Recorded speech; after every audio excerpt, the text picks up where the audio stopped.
अस्सलाम वालेकुम, आदाब, सुबह बखैर, खुशामदीद। एक और नए A+ दिन का आगाज़ है। मेरी सहेलियां और उनके घर वाले मेरे साथ हैं और थोड़े थोड़े उदास भी हैं, मगर कहते हैं कि उदासी और खुशी जो है ना वो एक ऐसा कॉम्बिनेशन है कि वो अगर साथ साथ रहे तो ज़िंदगी खूबसूरत मज़ीद हो जाती है। उदास इसलिए क्योंकि कल बहुत सारी होप्स थी, बहुत सारी उम्मीदें थी और हमने अपनी तरफ से बहुत सी दुआएं भी की, मगर जीत हमारी नहीं हुई। क्रिकेट के हवाले से मैं बात कर रही हूँ। मगर जब हम हार जीत की बात करते हैं तो कभी कभी इंसान हार के भी जीत जाता है। और कल हम जानते हैं कि परफॉर्मेंस इतनी अच्छी नहीं रही हमारी टीम की, बट इट्स ओके। अगर वो जीतते हैं और हम इतना अप्रिशिएट करते हैं, इतना इनकरेज करते हैं, तो साथ ही साथ अगर कभी हार हो जाए तो तब भी हमें इतना ज़्यादा उम्मीदों को डाउन नहीं कर लेना चाहिए, बल्कि हमें कोशिश ये करनी चाहिए कि हम उनको ये बताएं बार बार कि हम आपके साथ हैं। हार और जीत का सिलसिला साथ साथ रहता है। और एक चीज़ जो मुझे बहुत अच्छी लगी, जब मैच ख़त्म हो गया और आफरीदी साहब को बुलाया गया तो उन्होंने बहुत खूबसूरत बात की कि we think that we were not performing very well, और आज की परफॉर्मेंस से हम मज़ीद इंकरेजमेंट लेंगे और इस हार को हम मज़ीद, जिसे कहते हैं ना, इससे सीखेंगे और इंशाल्लाह आगे बढ़ेंगे। और ऐसा ही अज़्म हमें चाहिए, ऐसा ही अज़्म चाहिए कि हम आगे बढ़ें और बहुत ही अच्छी उम्मीदों के साथ। और इंशाल्लाह बिल्कुल आप लोगों ने ना उम्मीद नहीं होना। और एक रिक्वेस्ट मेरी आपसे ये है कि प्लीज़ ये ना कहिएगा कि लो जी हार गए, सो व्हाट। और भी बहुत सारी टीम्स हारती हैं। अगर देखें तो उमर गुल की परफॉर्मेंस कल बहुत अच्छी थी। Let's look at the half glass full, as I say कि हमेशा वो देखें कि जो अच्छा उन्होंने किया, बहुत अच्छा परफॉर्मेंस थी। हाँ, वो एक अलग बात है कि रॉस टेलर को कामरान अकमल ने गिफ्ट दे दिया 2 कैचेस छोड़ के। उनकी बर्थडे थी कल, तो चले अच्छा है। We became the reason for somebody's happiness. अगर उसमें हार के भी किसी की खुशी का बायस बने तो कुछ नहीं होता। बट इंशाल्लाह दुआएं भी हैं और उम्मीदें भी हैं कि आने वाले वक्त में हमारी टीम बहुत अच्छा खेलेगी और कामयाबी हमारा नसीब होगी डेफिनेटली। अच्छा, अब हम आप बात करेंगे जो हमारी आज का वादा वफ़ा है। आज का वादा वफ़ा आप जानते हैं कि हम पूरा हफ़्ता जो है सेलिब्रेट कर रहे हैं वुमेंस वीक को, और वुमेंस वीक हम मना रहे हैं। वुमेंस डे कल था और यही सिलसिला आगे भी जारी होगा। अच्छा, ख़वातीन के हवाले से हम बात करते हैं तो एक ऐसा रिश्ता जो बहुत ही अहम रिश्ता है।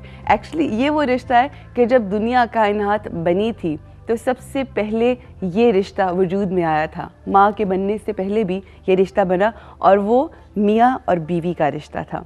अब जब मियाँ बीवी के रिश्ते के हवाले से बात करते हैं तो बहुत सारी कंट्रोवर्सीज़ भी कई जगह आती हैं, क्योंकि ज़रूरी नहीं है कि जब मतलब 2 लोग साथ रह रहे हों तो बहुत सारी परेशानियाँ भी आती हैं। कई दफ़ा हम इंटेंशनली एक दूसरे के लिए बहुत सारी टेंशन्स क्रिएट कर रहे होते हैं। कुछ लोग ऐसे होते हैं जिनकी आपस में मेंटली अंडरस्टैंडिंग नहीं होती है, तो होता है। मगर एक चीज़ जो मुझे हमेशा, मैं सोचती भी हूँ और मुझे लगता है कि जो मर्द और औरत का रिश्ता इस कदर खूबसूरत है क्योंकि ये एक ऐसा साथ है कि जब आप बूढ़े होते हैं और ज़िंदगी गुजरती चली जाती है तो आपके बच्चों का साथ भी होता है, दोस्तों का भी होता है, रिश्तेदारों का। मगर जब आपका बुढ़ापा आता है ना, तो आप दोनों जो कंपेनियनशिप होती है वो सबसे खूबसूरत वक्त भी होता है। मगर कई जगह हम ये भी देखते हैं कि बहुत सारी लड़ाइयाँ होनी शुरू हो जाती। सारी ज़िंदगी नहीं लड़ते, मगर जैसे ही मियाँ बीवी ज़रा थोड़ी एज में आते हैं, ज़्यादा बुज़ुर्ग हो जाते हैं, तो वो लड़ाइयाँ शुरू हो जाती हैं। लेकिन एक बात जिसको हमें याद रखने की ज़रूरत है वो ये कि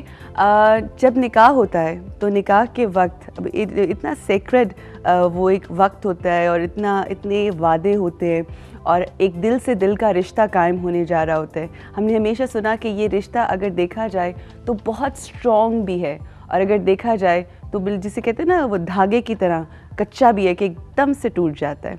तो कोशिश यही करनी चाहिए कि हम अपने इस रिश्ते को कायम दायम रखें और ख़ूबसूरती से निभाएं और एक दूसरे की इज़्ज़त करें, एक दूसरे की ख्वाहिशात को समझें। अगर आपका कभी कुछ करने को दिल नहीं चाह रहा और आपकी बेगम का दिल चाह रहा है तो आप उसकी बात को समझें और उसको करने की कोशिश करें। अगर आपके हस्बैंड जो हैं वो आपको उस तरह से अटेंशन नहीं दे रहे या मसरूफ़ हैं या जो भी कोई सिलसिला है, तो औरत को भी सोचने की ज़रूरत है कि थोड़ी सी स्पेस, इस रिश्ते में स्पेस की बहुत ज़रूरत होती है, इस रिश्ते में ट्रस्ट की बहुत ज़रूरत होती है और इस रिश्ते में एक दूसरे पे कॉन्फिडेंस रखने की बहुत ज़रूरत होती है।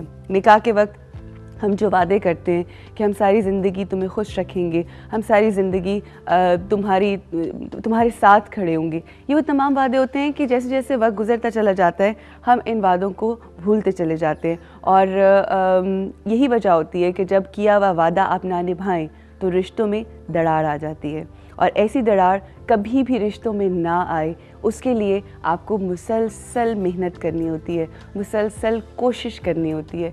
क्योंकि रिश्तों की खूबसूरती ये होती है कि अगर कोई सब चीज़ें ठीक नहीं भी हैं मगर हम एक दूसरे की कोशिश को ज़रूर महसूस कर सकते हैं, हम एक दूसरे के एहसास को ज़रूर महसूस कर सकते हैं। तो वो कोशिश जारी रखिए। बाकी अल्लाह की ज़ात ऑब्वियसली साथ है, मगर ये कह देना कि अल्लाह की तरफ से ऐसा हो गया था, अल्लाह कभी नहीं चाहता कि हमारी ज़िंदगियों में कुछ भी बुरा हो। तो वो चाहता है कि हम खुश रहें, और अगर आपने खुश रहना है तो उसके लिए ज़रूरी है कि आप अपने इर्द गिर्द के लोगों को खुश रखें। और जब मियाँ बीवी के रिश्ते की बात आती है तो बीवी और मियाँ अगर कनेक्टेड होंगे, मियाँ बीवी अगर एक दूसरे की इज़्ज़त करेंगे तो वो बहुत ही खूबसूरत घर उनकी वजह से तश्कील पाएगा, बहुत ही खूबसूरत माशरा बनेगा। क्योंकि हर एक घर जो है वो इंडिविजुअली मिलकर एक सोसाइटी बनती है, एक इलाका बनता है, और फिर एक शहर बनता है, और फिर एक मुल्क बन जाता है। और इस वक्त हमें सबसे ज़्यादा इसी चीज़ को फोकस करने की ज़रूरत है कि जितनी हमारी ख़वातीन हैं वो खूबसूरती से इस रिश्ते को निभाएं, और जितने हमारे मर्द हजरात हैं वो अपनी बीवियों की कदर करें, उनकी इज़्ज़त करें।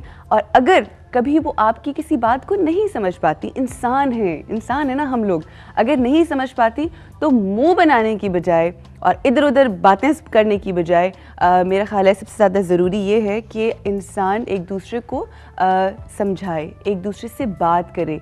इन this relationship it's very important to have communication. और जब कम्युनिकेशन रुक जाती है मियाँ और बीवी के दरमियान तो वो वक्त होता है, उस वक्त आप समझ लीजिए कि इस वक्त शैतान आप दोनों के सरों के ऊपर है।